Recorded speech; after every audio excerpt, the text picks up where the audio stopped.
Olá, pessoal, como vocês estão? Espero que vocês estejam em casa, estejam se cuidando, estejam bem. Nós estamos hoje aqui para falar um pouco sobre o ensino da teoria musical, o papel da teoria musical na formação do músico. Eu convidei aqui três pessoas muito importantes, três colegas nossos do Guri, capital e Grande São Paulo. Os três são professores de teoria, essa disciplina de apoio, essa disciplina complementar que a gente gosta tanto e que, ao mesmo tempo, também é odiada por muitas pessoas. Muitas pessoas gostam de música, começam a estudar música, mas, por causa da teoria musical, às vezes largam os estudos. E a gente está aqui exatamente para conversar sobre isso, conversar um pouquinho sobre a nossa trajetória, sobre as coisas que a gente busca dentro do ensino da teoria musical no Guri, capital e Grande São Paulo. Então, cada um deles vai se apresentar. Meu nome é Lidiana, eu sou supervisora pedagógica das áreas de teoria e iniciação musical. E eu comecei aos 9 anos, comecei estudando piano, comecei também a participar de um coro infantil na igreja que eu frequentava. E esse ambiente da igreja favorece muito, assim, que as coisas aconteçam de uma maneira bem natural, porque é natural você ouvir uma música, sentar no piano, tentar tirar ali as notas daquela melodia. Então, para mim, sempre foi uma coisa muito fácil, porque eu já vivia nesse ambiente, né? A música já era muito presente. E aí fui burilando os meus estudos, comecei a ter aula de piano na Escola Municipal de Música, depois fui fazer o bacharelado na Faculdade de Santa Marcelina, fiz a licenciatura e assim fui caminhando nos meus estudos. Então, nunca tive maiores dificuldades, né, com a questão da teoria musical. Claro que algumas coisas você olha e fala, gente, mas o que é isso? Mas, à medida que você vai prosseguindo com o seu estudo musical, você vai conseguindo juntar, né, e fazer um sentido da parte instrumental com a parte dos elementos e dessa estruturação da música. A gente vai conseguindo juntar tudo isso e fazer uma unidade de sentido na nossa cabeça. E eu queria agora que os meus amigos aqui também compartilhassem com a gente um pouco sobre essa experiência deles, né? E que a gente fosse aqui continuando o nosso bate-papo. É o Arthur que começa? Pode ser. Vamos lá, Arthur. Olá a todos e todas. Eu sou Arthur Nesrala, sou pianista e professor de teoria do Guri São Paulo, Grande São Paulo. A minha trajetória musical, estudos, começou aos 8 anos de idade, por iniciativa da minha mãe. E basicamente começou na igreja, né? Eu comecei tendo aulas com um grande amigo meu de piano, como eu acompanhava coros, os cantores da igreja e tal. E por esse amigo, ele me indicou inicialmente a fazer aulas particulares com uma grande professora aqui do bairro, aqui do Campo Limpo. E depois, posteriormente, eu fui indicado para fazer o teste da antiga ULM, que é a Universidade Livre de Música. Hoje é a EMESP, né? A nossa irmã do Guri. E lá foi o meu primeiro contato com a teoria musical. E aí, essa minha relação com a teoria musical naquela época foi, num primeiro momento, um pouco assustador, porque eu falei, nossa, quantos elementos que tem, né? Quantas coisas que eu preciso estudar, fiquei meio perdido, assim. E muitas vezes foi um pouco doloroso no início, porque às vezes o ensino era um pouco maçante, assim. Mas aí tudo mudou, por quê? Quando eu tinha aula com instrumento, eu via que aquilo fazia sentido que eu estudei na teoria, sabe? Todos os elementos que eu buscava, que eu aprendia na teoria, eu colocava em prática no instrumento. Então, é interessante porque as dificuldades que eu tinha foram, aos poucos, sendo sanadas na prática, né? Isso é uma coisa que é interessante. Quando a gente está dando aula, eu como professor, eu lembrando disso, da minha experiência, eu procuro começar sempre da prática para depois mostrar a teoria, porque eu lembro disso, da minha experiência, e é muito mais fácil, muito mais orgânico para o aluno ter essa experiência de sair da prática, né? Ainda mais o guri que tem essas aulas de instrumento, coral e teoria, ou seja, uma tríade, já usando termos musicais e teóricos aqui, é uma tríade que combina muito bem, né? Ou seja, esse medo foi saindo e esse medo foi se transformando em um deleite, em um prazer, sabe? Aí depois que eu fiz a ULM, fiquei uns 7, 8 anos lá, eu fui fazer a Universidade do Estado de São Paulo, né, que é a Unesp. Fiz bacharelado em piano também. E lá tive aulas de teoria, análise, solfejo, todas essas coisas que o músico passa, né? E aí, nesse período, se firmou ainda mais a importância da teoria na minha vida, assim. Principalmente porque eu fui para um lado da música contemporânea, que você começa a abordar os elementos musicais de uma forma experimental e quando você aborda esses elementos dessa forma, quando você vai voltar para um ensino e prática comum, né, você vê como os elementos fazem sentido, ainda mais, né? Aí depois disso eu fui fazer um mestrado, que foi em improvisação barroca e contemporânea, e aí mais uma vez a teoria se fez presente e importantíssima, importantíssima, porque por exemplo, dar um exemplo prático, se você não tem um solfejo muito bem estudado, quando você vai para fazer improvisação, por exemplo, você fica um pouco perdido, né? Ou seja, a parte teórica, ela se faz fundamental na hora que você vai partir para a prática em tocar um instrumento ou improvisar, por exemplo, né? Porque você precisa ouvir o coleguinha para conversar com ele musicalmente, né? Passo a palavra para o meu colega Rodrigo ou Gregor, vocês escolhem, vai lá. Pode ser eu posso continuar. Obrigado, Arthur. Imagina. Valeu, queria agradecer muito, Lid, Arthur, Gregory, tá aqui com esse timaço, muito legal, falando de um assunto tão relevante e importante. Falando um pouquinho da minha formação, não foge muito do que o Arthur acabou de relatar, é bem parecido, na verdade. A minha iniciação musical foi dentro de casa, com meus tios, meus pais cantando, a gente fazendo rodas de samba, tocando, improvisando, batucando em lixo, panela, em qualquer coisa que tivesse à mão.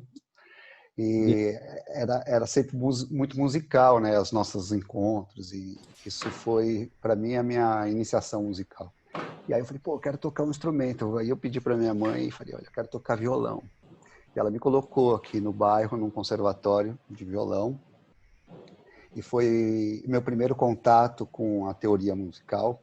E foi bastante traumático para mim, porque eu peguei um professor bastante conservador, bastante convencional, que me deixou alguns meses somente anotando conceitos num papel, pediu para levar um caderninho de música e pedia para anotar.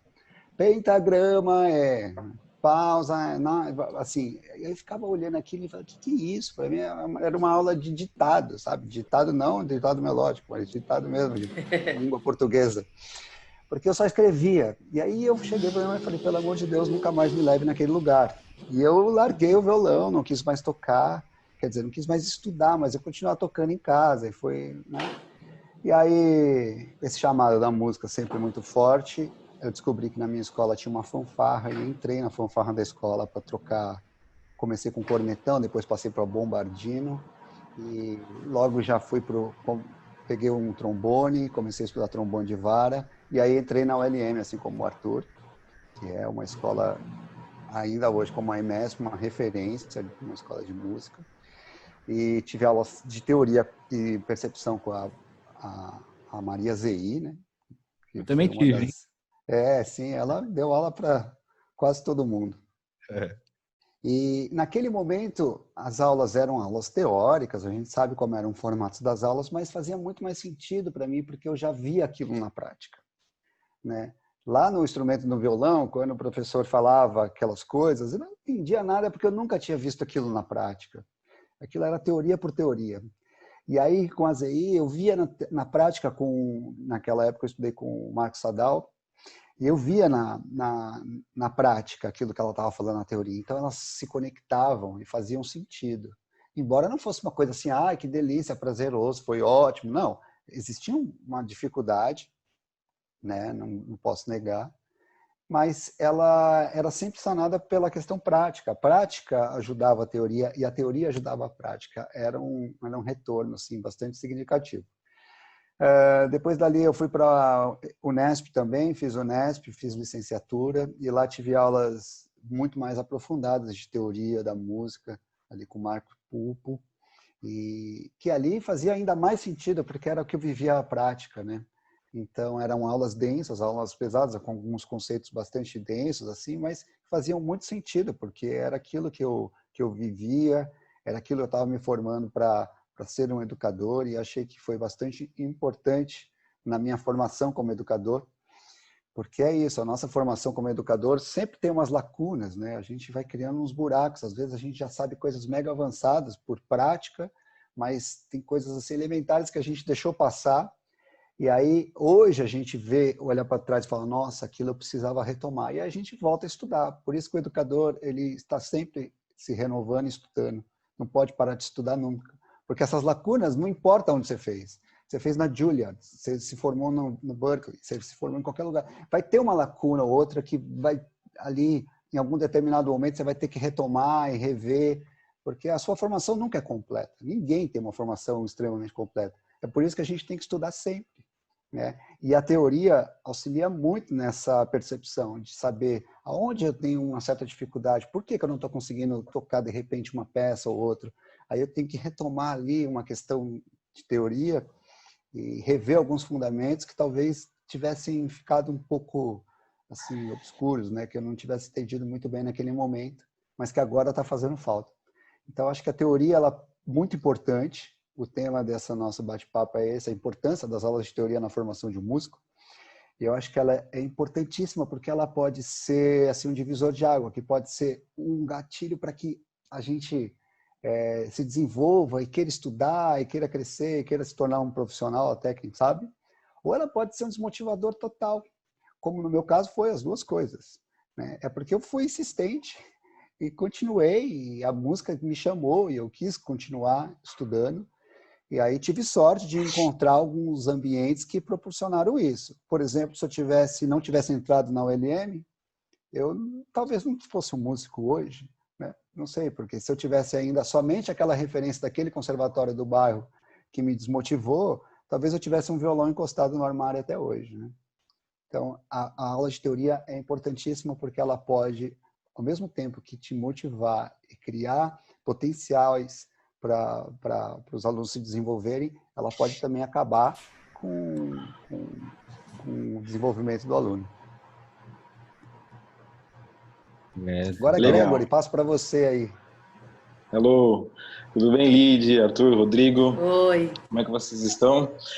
Eu acho que todos nós aqui tivemos um início, né, musical parecido. Eu também comecei muito jovem, com 7 anos, estudando violão. Eu lembro que minha avó que me levava para as aulas de violão próximo de casa. Eu estudei durante 2 anos com um professor que ainda eu conheço e tal, super colega. E eu lembro que as aulas dele eram super práticas. Eu não sei se por conta de eu ser muito jovem, né? Eu lembro que ele anotava uma música ou um hino que eu queria estudar ou cantar, aí ele colocava aqueles carimbo com o braço do violão num caderninho convencional mesmo, eu decorava e saía tocando, estudando em casa e por aí vai. Aos 9 anos eu comecei na igreja a estudar um instrumento de sopro, que foi o trombone, e até hoje eu acho que tem essa questão assim de você ter que solfejar o bono até tal lição para você poder tocar o instrumento. Então isso para mim foi algo muito, meu Deus, se eu não atingir aquela meta, eu não vou conseguir, né? Enfim, eu tive até uma situação complicada nesse sentido, porque aí eu errei um compasso, acho que 2 ou 3 vezes seguidas. O professor fez assim, ó, você vai ter que na semana que vem solfejar do 1 até para você poder conseguir pegar o instrumento. Então isso foi, eu voltei chorando para casa, a mesma situação do Rodrigo, fiquei traumatizado com essa situação. Mas enfim, minha mãe conversou comigo, aí eu comecei a estudar trombone, aí um colega meu viu que eu tinha potencial, que eu gostava, eu tinha facilidade, e ele me indicou para estudar na Fundação São Caetano. Né, eu prestei, na época passei, e foi um universo completamente diferente do que eu conhecia, né, com relação ao ensino, ao aprendizado musical. E uma das aulas que eu tenho muita recordação, não sei se é porque eu tinha muita dificuldade na época, ou porque eram difíceis, que eram as aulas de rítmica. Se não me engano, acho que era com o Antônio, acho que ele é o coordenador hoje do Conservatório da Fundação. E assim, era uma coisa muito complicada. Pensa, um garoto de 12 anos de idade, os outros alunos de 20, 25, 30 anos, o que eu tô fazendo aqui? E uma coisa que me marcou muito foi uma prova que eu fiz, ele falou assim, gente, são 4 compassos, eu vou repetir 3 vezes, quem não conseguir escrever, escreve o que acha que tem que escrever e pronto, acabou. Eu saí dali achando que, enfim... aí depois eu prestei na Escola Municipal de Música, estudei lá por 5 anos, e lá que começou a mudar um pouco essa questão da teoria em si. E eu lembro que enquanto o Arthur e o Rodrigo falavam, eu comecei a lembrar das aulas de harmonia com o Dante, porque o Dante, a gente fazia os encadeamentos que ele pedia, aí ele sentava no piano e tocava pra gente. Eu achava aquilo sensacional. Tipo assim, eu escrevia algo, ele, isso aqui tá certo, isso aqui tá errado, vamos ouvir. Aí ele sentava e tocava o que eu havia escrito. E eu comecei a pegar essa prática, de quando ele passava alguns exercícios, eu saía da aula dele, pegava uma sala lá no anexo da Municipal na Vergueira, e ficava tentando tocar os meus exercícios, o que ele havia passado. Então eu comecei ali a ter um contato assim, poxa, o que eu escrevo no caderno, eu tenho a possibilidade de tocar e usar aquilo praticamente, né? Enfim, e quando música eu fui pra faculdade, também, né? É música, não é só papel. E quando eu fui para a faculdade, teoricamente falando, eu já tinha uma certa facilidade, mas assim, os métodos de ensino eram muito rudimentares, no sentido assim, façam isso, estudem isso, tem prova disso. Então, se alguém tinha dificuldade, eu lembro de muitos colegas que falaram assim, mano, eu tô com dificuldade nisso, cara, me ajuda aí. Eu tentava ajudar de alguma forma, durante um café, assim, na facul, para poder auxiliar, porque eu via que, poxa, os alunos, os colegas não estavam conseguindo absorver o conteúdo de uma forma prática, né? Enfim. E uma coisa que na faculdade eu vi que era possível no Guri hoje, foi que assim, quando eu comecei a estudar, o instrumento é o trombone, né? E as aulas com o Sidney Burgani eram aulas em grupo. Só que eu estava no primeiro ano, só que na turma tinham mais 2 trombonistas, um que estava no segundo e um que estava no terceiro ano. Então, ou seja, eram níveis diferentes de conhecimento, eram idades diferentes, experiências diferentes, mas ele colocava tudo na mesma sala. Na época eu achava aquilo muito, tipo, meu Deus do céu, como é que eu vou acompanhar essa galera? Só que era um fator motivador, porque assim, eu via que era possível chegar onde meu professor chegou, onde os meus colegas chegaram, então eu procurava correr atrás do prejuízo. Quando tinha alguma dificuldade, meus colegas me ajudavam e tal, tudo mais. E eu vejo isso hoje nas aulas, não só de teoria no Guri, uma facilidade. E de que, assim, uma facilidade não, uma possibilidade de que você pode juntar numa mesma turma alunos com níveis diferentes de conhecimento. Porque eles vão acabar se ajudando, claro, dependendo da situação, mas Muito isso legal. pode acabar, isso pode ser um fator de conexão entre os alunos. E eu já vi várias situações de alunos com dificuldade, eles se juntam numa rodinha ali e falam assim, faz assim, faz assado, entendeu, não sei o que lá. Então isso acaba, aquela conexão, né, entre a turma acaba sendo muito bacana, né? E eu achei que isso, tipo, sensacional. Depois da faculdade, depois de muitos anos já dando aula no Guri, eu comecei a me encantar por essa parte de neurociência, de neuropedagogia. E várias conversas que eu tive com a Mara, né, lá no Júlio Prestes, acho que na época ela estava estudando, acho que neuropedagogia, alguma coisa assim, ou psicopedagogia, não me recordo. E eu comecei, puxa, mano, que da hora, que legal isso. E comecei a pós-graduação em neurociência aplicada à educação. E muitos elementos do que a neurociência fala e a reafirma, eu comecei a aplicar nas aulas de teoria e até mesmo nos meus estudos.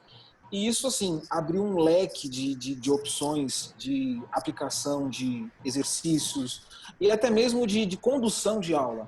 Eu me recordo de várias situações em sala, que depois eu posso desmembrar isso melhor com os colegas, de tipo, os alunos já entrando na sala, todo mundo pegando lápis, prancheta e folha pautada. Eu falei assim, gente, eu só quero que vocês sentem no chão, vamos conversar.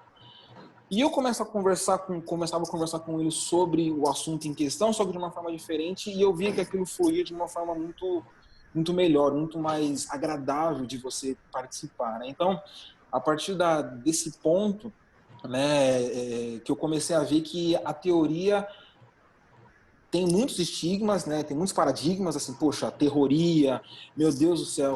Mas, assim, quando se tem uma maneira diferente de vender o peixe, aquilo acaba sendo algo que você quer voltar, que você quer fazer de novo, que você quer repetir. E, a partir daí, a gente começa a tentar, né, desconstruir essa ideia de que teoria é só o papel e a gente começa a construir a ideia de que a teoria também ela faz parte da prática, né? É um quebra-cabeça que vão se juntando e formando, né, uma imagem, enfim, um desenho musical muito bonito. Muito bom. Pensando agora nos nossos alunos e alunas, né? E até nas pessoas que vão ver esse vídeo, que estão estudando, muita gente por conta própria, ou em outras escolas, de outras maneiras. Quais as dicas que a gente poderia dar para esse aluno que está iniciando, que está vendo esse nome, teoria musical, e de repente isso está um bicho de sete cabeças para ele? Que dicas, o que a gente poderia falar para essas pessoas no sentido de facilitar a vida deles, de animá-los para conhecer e entrar um pouquinho mais nesse mundo? Ó, é, Quer começar, Rodrigo? Tanto faz, se quiser continuar na mesma ordem, Arthur, eu posso começar também, se Pode achar. ser, pode ser. Então, ó, pode ser o quê? Eu começo? Pode ser, tá lá. Manda Ah, bala. tá. Boa. Lídia, é legal falar sobre isso, porque é exatamente o que aconteceu. Eu acabei de contar um pouquinho da minha trajetória, né? Como eu terminei falando a respeito de como pode ser um motivador ou um desmotivador de todo o Sim. processo de aprendizagem do aluno.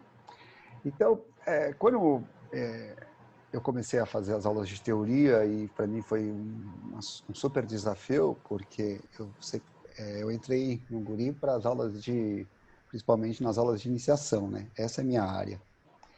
E aí eu pensei, como é que eu posso, né, ter essa ruptura, né? Eu dou aula de iniciação, 1 e 2, aí eu chego agora sequencial. As mesmas crianças que o ano passado tinham 9 anos, estavam comigo na aula de iniciação, com todos aqueles jogos, brincadeiras, práticas criativas, etc. Agora senta numa cadeira, pega um papel e vamos falar de teoria. Eu falei, é impossível, eu não posso ser uma pessoa ali e outra pessoa aqui, né? E aí a ideia era que essas aulas de teoria fossem uma continuidade das aulas de iniciação, né? que aí a gente até conversou já a respeito disso, de como as aulas de teoria poderiam até ser chamadas de outro nome, né? De repente, estudos dos elementos da linguagem, trabalhar alguma coisa diferente, assim, com outro tipo de nome, para não ter o que o Gregory falou bem legal ali, que é a terroria, né? Terroria é sensacional, adorei. Nossa, É que uma terroria. Rodrigo, você falou. Oi? Estudos da linguagem musical, alguma coisa assim? Fundamentos da linguagem, pode ser, porque se Legal. a gente entende a música Bonito como uma, também. como Bonito, gostei. uma linguagem, ela tem fundamentos. Então, é importante entender esses fundamentos para que a gente verse bem, a gente seja fluente nessa linguagem, né? A gente sabe elementos da linguagem. Agora, uma pergunta que eu sempre faço no começo das aulas, tanto nas aulas, pode ser do sequencial 1, pode ser do sequencial 20, não importa. Qual é o aluno, não importa o aluno, mas eu sempre pergunto, por que a gente precisa estudar a teoria? No programa Guri, a gente, né, no Guri a gente tem a grade que é essa, né? Iniciação musical até os 9 anos, a partir dos 10 anos tem o sequencial, e quando a escolha desse instrumento, obrigatoriamente faz aula de teoria e coral. Essa é a grade. Se vocês acham que tem tantos alunos e o programa faz isso, é porque o programa julga ser importante ter aula de teoria e julga ser importante ter aula de coral. Por que vocês acham que é importante ter aula de teoria? Por que isso da teoria? Aí fica sempre aquela questão, aquela discussão, a gente vai conversando, e a resposta básica sempre é para a gente aprender a ler partitura. A resposta basicamente é sempre essa, né? É para a gente aprender a ler partitura. É isso que eles veem assim a aula de teoria, né? Porque o nome remete a isso. Então, aí a gente vai criando esse significado, construindo isso juntos, ao ponto de eles entenderem que a aula de teoria ela só serve mesmo para auxiliar a prática. Porque se ela não auxiliar a prática, ela não serve para nada. A aula de teoria por teoria vai ser apagada do cérebro. O cérebro recalca, porque não vai caber tudo isso no nosso HD limitado. Então, uma hora a gente vai ter que apagar as coisas, né? Se a teoria não auxilia a prática, ela não funciona em nada. E aí eu lembrei de um conceito trazido pelo educador José Nunes Fernandes, no livro dele, Educação Musical, Temas Selecionados, que ele coloca ali, entre vários aspectos, a importância do ensino de música. E aí ele fala que o ensino de música tem que ter 3 pilares básicos, assim, entre vários pontos, né? Estou só resumindo mesmo. E um deles ele coloca que a experiência musical intuitiva deve preceder qualquer forma de conceito, de conceituação, né? Ou seja, a prática vem antes da teoria. O fazer musical vem antes da teoria, né? O outro que ele coloca é que a criança deve ter oportunidade de criar, né? De ter linguagem própria, de criar. E o terceiro que ele põe é que a educação musical deve haver prazer, deve ser prazerosa, que a gente até já comentou a respeito disso aqui. Agora, falando desse primeiro, a experiência deve preceder a teoria, é fundamental. É o que eu falei um pouco aqui, que não foi isso que aconteceu comigo, e me desmotivou ao ponto de eu ter largado o instrumento, né? Outra brincadeira que a gente faz, outra analogia, que isso vários educadores já trouxeram também, é uma analogia dizendo a respeito de como a criança tem um processo de alfabetização, né? São fundamentos importantíssimos para a aquisição dessa linguagem. O que a gente está questionando aqui é o como fazer. Eu acho que aí que é o ponto que entra uma meia-culpa assim, dos educadores, né? A gente não pode jogar só a questão da responsabilidade de motivação ou desmotivação dos alunos para eles mesmos, porque o professor é peça importante nesse processo. Então, não é pensar o que nós vamos ensinar, mas como vai ser ensinado. É inadmissível hoje pensar um professor de teoria que pega, como o Gregory mencionou ali, um Bono, pegue um Pozzoli e fique falando tá na frente dos alunos, sabe? É importantíssimo. Eu acho que o Pozzoli não é a culpa do Pozzoli. É como a gente está aplicando isso. Como ele está sendo aplicado. Porque o Pozzoli é aquele método que a gente conhece há muitos anos. Agora, ficar nessa mesma... O aluno que não está entendendo e nunca usou aquilo na prática, vai fazer um não vai gostar, falando, nunca mais volto nessa aula, que o que é isso? Né? Ou mesmo um solfejo, se ele não usar isso na prática, para que ele vai usar isso, vai aprender isso na teoria? Então, tudo isso se conversa. Então, resumindo, o que eu estou falando a prática deve preceder a teoria, Ele deve ver da prática para depois entender a teoria. E as abordagens devem ser abordagens que a gente tem estudado, que tem chamado de práticas criativas, que ela se refere a uma contraposição a esse ensino convencional de música, né? Não importa se a gente está aplicando isso, a gente está lendo partitura convencional. Não é um crime ensinar ler partitura convencional. Eu acho que é importantíssimo que a gente aprenda isso e ensine isso. Mas como fazer? Isso que é importante. Acho que o professor deve sempre pensar nisso. Assim. O que vocês acham aí, Gregory, Arthur? Muito legal, Rodrigo. Achei... Você levantou uns pontos bastante interessantes que ajudam o professor a lidar com as várias situações que tem em sala de aula, né? Eu procurei pensar nessa conversa, a gente, em dicas, pensando no nosso aluno que está assistindo a gente. O que ele pode, em casa, fazendo lembrando das aulas que a gente estava dando, né, na situação antes pandemia, o que ele pode tirar disso, né? Aí eu pensei em situações que me levaram a pensar nisso que eu vou falar. 3 dicas, basicamente. Quando a gente está aprendendo teoria, a gente tem o óbvio que a gente está aprendendo os signos musicais, como que a música funciona, né? Eu sempre falo com meus alunos, pensa que cada um vai fazer vai ter uma profissão, uns querem ser médicos, artistas, variadas coisas. E para você ser isso que você quer ser, você precisa aprender os elementos que fazem aquela profissão funcionar. O médico ele precisa aprender como funciona o corpo humano. Um mecânico precisa aprender como funcionam os elementos do carro. Nós, músicos, precisamos aprender como a música funciona, certo? Para fazer uma analogia para os alunos entenderem, né? De maneira prática. Aí, quando você entra, nós professores entramos e mostramos para os nossos alunos como funciona a música, não é simplesmente um conjunto de regras sem sentido, sabe? Essas regras, elas têm um sentido que vai fazer você ver, sei lá, como que funciona aquela frase, quais são as notas que compõem aquela harmonia, sabe? Que mais? Cadências, articulações, ou seja, tudo que ele vai usar, como você falou, Rodrigo, na prática, né?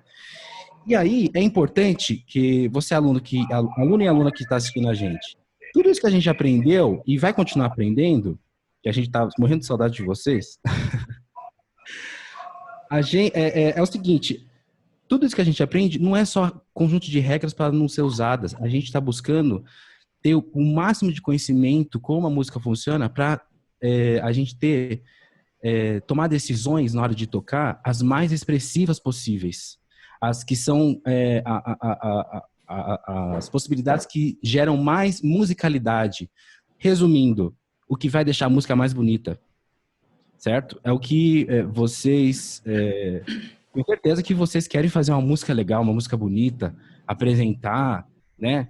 Isso é o mote final, assim. A gente busca musicalidade, deixar vocês o máximo criativos possível, que aí entra na segunda dica que eu dou. Por que a gente estuda a teoria?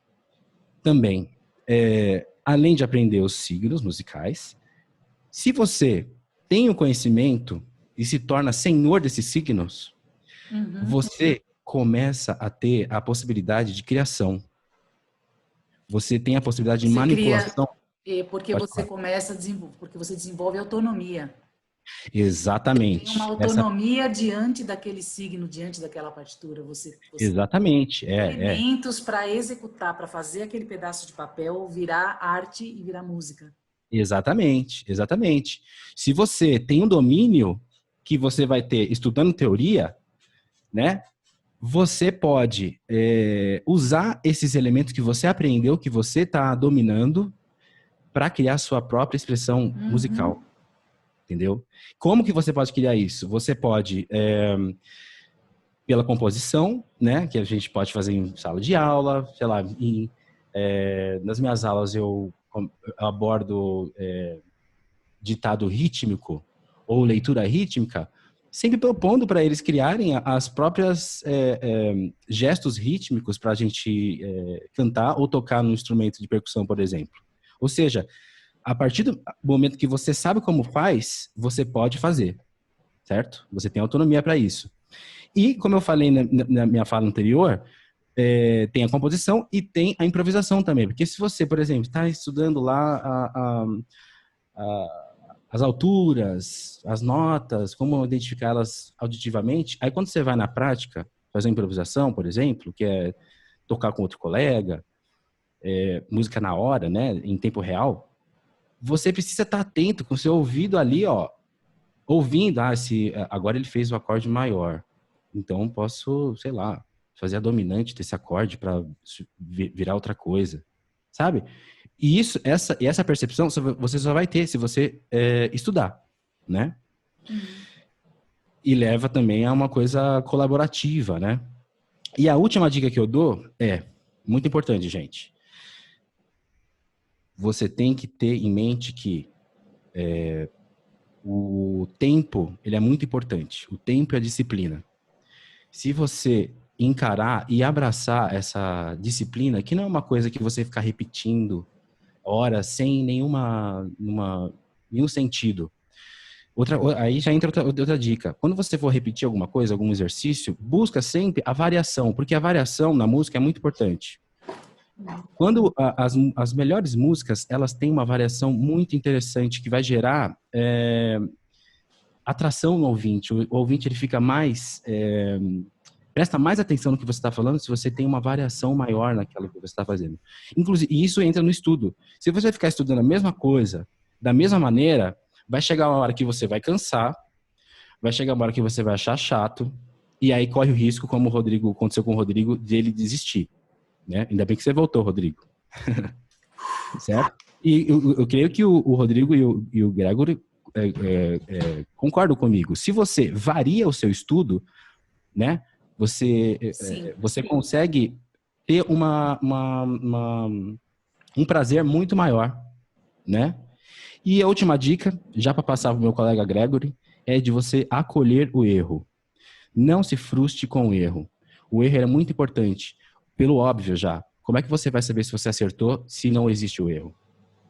Certo? Então, só para deixar essas coisinhas para vocês pensarem e, mais uma vez, estou morrendo de saudades. Gregory, sua vez. Legal. Pegando um gancho do que o Arthur finalizou, que foi a questão de você aceitar o erro, eu lembro que eu sempre falava para os meus alunos assim, gente, vocês estão cantando, tocando, fazendo qualquer coisa. Quem que vai saber que você errou? Aí eles ficam pensando. Eu falo assim, só você. Porque ninguém tá vendo a sua partitura, ninguém sabe o que você vai tocar. Então, ou seja, só você que vai saber o que você errou. Se você errou naquele trecho, naquele pedaço, o que você vai fazer? Poxa, eu tô com dificuldade, deixa eu praticar um pouco mais, porque errar é humano. Ninguém é robô, ninguém é uma máquina, ninguém consegue fazer as mesmas coisas com a mesma precisão. Né? Então, eles terem essa consciência de que errar não é nenhum pecado capital que eles serão... Não, errou, faz de novo. Né? Claro. E uma coisa que, por exemplo, uma dica que eu dou para os meus alunos, e eu uso muito isso em sala de aula, seja aluno que entrou hoje na aula de teoria, ou aluno que já está no sequencial 3 há 3 anos, né? Que eu falo assim, eu sempre deixo como lição de casa. Gente, lição para casa. Eles ficam com aquela cara assim. Vocês vão chegar em casa, vocês vão explicar para sua mãe o que você aprendeu hoje. Eu disse, mãe, hoje eu aprendi sobre linha suplementar. Vem cá que eu vou ensinar a senhora. Linha suplementar é isso. A mãe vai entender, o pai vai entender, o cachorro vai entender, o padeiro. Não, eles não vão entender, mas não é que eles precisem entender. Mas você precisa elaborar conexões. Aí eu estou puxando a sardinha para o meu lado. Você vai acabar, você vai criar conexões neurológicas que você vai reforçar o seu aprendizado. Porque eu sempre falo para os alunos assim, gente, você está na aula de instrumento. O professor, ele entregou uma partitura nova de uma música nova para você aprender, ou de um exercício, sei lá. De repente, se você pega aquela partitura e tem alguns elementos teóricos que você ou viu pouco ou não conhece, ou você está com dúvida. Você não vai ter aquele tempo para assim, professor, deixa eu ver isso aqui, peraí. Isso aqui vai pesquisar, sei lá, no Google, ou pegar o caderno de teoria para olhar. Você tem ali alguns segundos para tentar lembrar o que é, para saber como é que você vai aplicar aquilo. Então, eu sempre converso com os alunos nesse sentido. Gente, vocês terão que tomar decisões assim de saber o que é na hora lá. Então, ou seja, pensa, porque você vai ter que resolver o problema ali. Então, eu sempre procuro dar aula de teoria forçando os alunos a conversar, a falar. Porque quando comecei a dar aula de teoria, eu comecei com aquele formato que eu aprendi na escola municipal, que eu aprendi na fundação. Senta todo mundo na cadeira, copia isso, o que é isso? Exercício. Aí eu vi que isso começou a ser muito chato e começou a ser muito ruim para os alunos. Então, primeira coisa que eu fiz, que eu achei sensacional, assim, eu tirei todas as cadeiras e todo mundo começou a sentar no tatame. Aí eu falo assim, gente, nós vamos falar hoje sobre, vamos lá, semitom. O que é semitom? Aí eu pergunto, o que é semitom? Para você, o que ele falou, você concorda? Fulano de tal que está lá do outro lado mexendo no celular. Você viu o que ele falou? O que ele disse? Então, essa questão da conexão de ouvir o que o aluno está falando, de repetir, de falar, e de ficar repetindo, eu acho muito bacana porque o aluno ele fala um assunto, aí ele repete, ele ouve outra pessoa falar, aí ele ouve um aluno que tem a mesma idade que ele, que fala a linguagem que ele fala, e ele vai entender melhor do que eu falasse. Né? Então, ou seja, isso eu acho super bacana. E uma coisa que eu adoro fazer. Eles contribuem muito. Muito, demais, né? Os próprios, acho que dependendo da situação, várias lacunas que eu não vou conseguir preencher, entre eles acabam preenchendo essas lacunas, né? Que eles vão conversando, trocam ideia, são da mesma turma de instrumento, enfim. Sim. E uma coisa que eu adoro fazer, mas é muito difícil dependendo da turma. Eu gosto muito, eu faço mais isso com as turmas de sequencial 3, quando eu tenho uma turma há bastante tempo. Que eu falo assim, gente, semana que vem eu quero todo mundo com instrumento aqui na aula de teoria. Para quê? A gente vai estudar teoria. Aí um tá com violão, outro tá com trompete, outro tá com a flauta, outro tá com violino, outro tá com cello. Tá, gente, o semitom do dó pro dó sustenido, toca no seu instrumento. Ah, tá, então isso é um semitom, você entendeu o que é na prática? Só que não tem como numa aula de sequencial 1 a gente, com 20 alunos na sala, 20 instrumentos tocando na sua orelha, né? Isso é muito difícil. Mas quando eu consigo fazer uma aula assim, que os alunos eles levam o instrumento para a sala de aula e eles não pegam no papel, na folha, e eles estão com o instrumento, é um outro nível assim de aula. Eles mesmos começam a olhar para o instrumento um do outro, e fica assim, mas é assim, assado, aí olha para o dedo, porque eles começam a entender que tudo que eles aprendem, eles aplicam. E tudo que eles aplicam, eles têm essa facilidade da improvisação, de começar, o leque abre de opções, né? O leque, ele acaba sendo infinito, porque aí eles acabam tendo, eles entendem a conexão que a teoria tem com o instrumento dele, né? Então, eu acho que essas duas dicas são muito importantes. Falar para alguém que aprendeu, tentar ensinar, e tentar estar com o instrumento o maior tempo possível, assim. Mas eu comecei hoje, o professor me ensinou a nota dó. Tenta achar a nota dó no seu instrumento. Vai lá, pega na frente do espelho, fica lá e tal. Porque isso vai começar a criar uma conexão muito melhor e uma facilidade de aplicação do que você aprendeu na teoria do instrumento, né? Gente, eu agradeço muito esse bate-papo com vocês, esse tempo que a gente esteve aqui, trocando essas ideias. Eu espero que os nossos alunos, as nossas alunas, tenham aproveitado bastante esse tempo. Fiquem de olho aqui nas nossas novidades, das redes sociais, no Facebook, no Instagram, no nosso canal no YouTube, com as aulas separadinhas por nível, sequencial 1 para os alunos mais iniciantes, sequencial 2 os alunos intermediários, sequencial 3 os alunos mais avançados. Está aberto o nosso canal para quem é aluno, para quem não é aluno, está lá, pode ser acessado por qualquer pessoa que tiver interesse. Muito obrigado, Arthur, Rodrigo, Gregory, por esse tempo tão gostoso e até uma próxima oportunidade. Prazer, obrigado a todos. Obrigado, Lid. Vamos lá. Valeu, Lid. Obrigado. Tchau, muito gente. Feliz. Tchau. Grande Beijo. abraço. Tchau, tchau. Abraço. Tchau. Tchau.